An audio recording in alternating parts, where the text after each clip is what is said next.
প্রিয় দর্শক, মধ্যপ্রাচ্য এই অঞ্চলটা কখনো শান্ত থাকে না, কিন্তু ইতিহাস বলে সবচেয়ে বড় ঝড় আসে সবচেয়ে ভয়ঙ্কর নীরবতার পর। আর ঠিক এই মুহূর্তে মধ্যপ্রাচ্য অস্বাভাবিকভাবেই নীরব। প্রিয় দর্শক, কোনো যুদ্ধের ঘোষণা নেই, কোনো প্রেস কনফারেন্স নেই, নেই কোনো হুঁশিয়ারি। কিন্তু তারপরেও যুক্তরাষ্ট্র একের পর এক যুদ্ধ প্রস্তুতি নীরবে মোতায়েন করেছে। ইতিহাস বলছে এটা রুটিন নয়, এটা প্রস্তুতি। প্রিয় দর্শক, বিভিন্ন আন্তর্জাতিক ও ওপেন সোর্স সামরিক রিপোর্ট অনুযায়ী যুক্তরাষ্ট্র বর্তমানে স্ট্রাইক রেডি মিলিটারি পাওয়ার মধ্যপ্রাচ্যের দিকে সরিয়ে নিচ্ছে। একটি ইউএস ক্যারিয়ার স্ট্রাইক গ্রুপ মাত্র 24 ঘন্টায় 12টি F-15 যুদ্ধবিমান জর্ডানে অবতরণ। আরও এয়ার ডিফেন্স যুদ্ধবিমান, নৌ অ্যাসেট এই ধরনের মোতায়েনকে বলা হয় প্রি পজিশনিং, মানে যুদ্ধের আগের শেষ ধাপ। প্রিয় দর্শক, মধ্যপ্রাচ্য শুধু যুদ্ধের অঞ্চল নয়, এটা বিশ্বের এনার্জির লাইফলাইন। বিশ্বের প্রায় 1/3 তেল এই অঞ্চলের ভেতর দিয়ে প্রবাহিত হয়, বিশেষ করে স্ট্রেট অফ হরমুজ।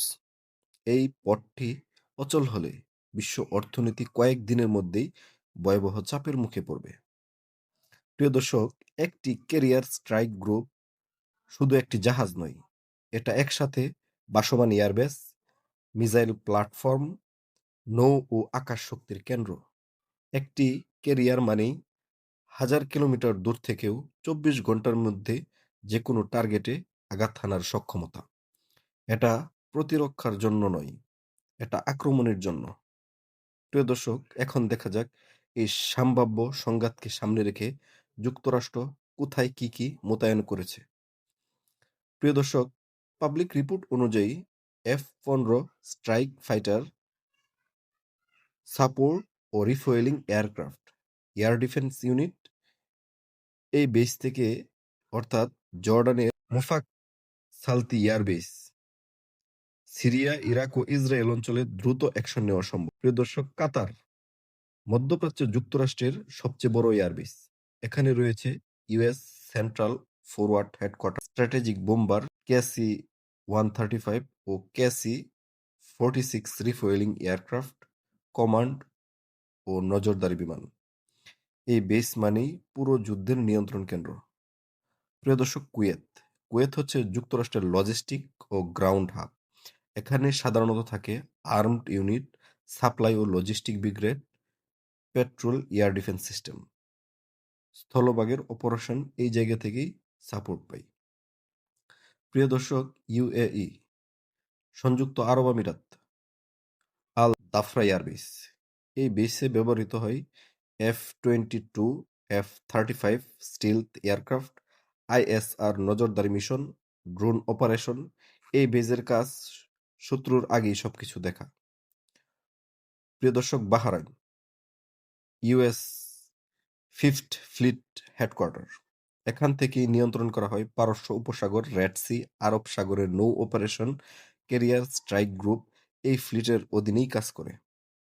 প্রিয় দর্শক, সবচেয়ে ভয়ঙ্কর বিষয় কি সেটা জানেন? কোনো হুমকি নেই, কোনো আল্টিমেটাম নেই, কোনো বক্তব্য নেই। কারণ ইতিহাস বলে যখন যুক্তরাষ্ট্র কথা বলা বন্ধ করে, তখন তার অস্ত্রই কথা বলে। যদি সামরিক অ্যাকশন আসে, তা হবে দ্রুত সংগঠিত, ওভার হেলমিং, কোনো ধাপে ধাপে যুদ্ধ নয়। ঘন্টার মধ্যেই বদলে যেতে পারে মধ্যপ্রাচ্যের শক্তির ভারসাম্য, বিশ্ব রাজনীতি এবং বৈশ্বিক অর্থনীতি। তেলের দাম, ডলার, শেয়ার মার্কেট সবকিছু কাঁপিয়ে দিতে পারে প্রিয় দর্শক এই যুদ্ধে। এই মোতায়েন শুধু যুদ্ধের জন্য নয়, এটি একটি বার্তা, বন্ধুদের জন্য আশ্বাস, অর্থাৎ ইউরোপীয় এবং ইসরায়েল, শত্রুদের জন্য সতর্কবার্তা।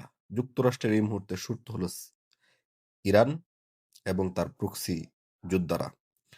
সব যুদ্ধ শুরু হয় না গুলি দিয়ে, অনেক যুদ্ধ শুরু হয় শক্তি দেখিয়ে।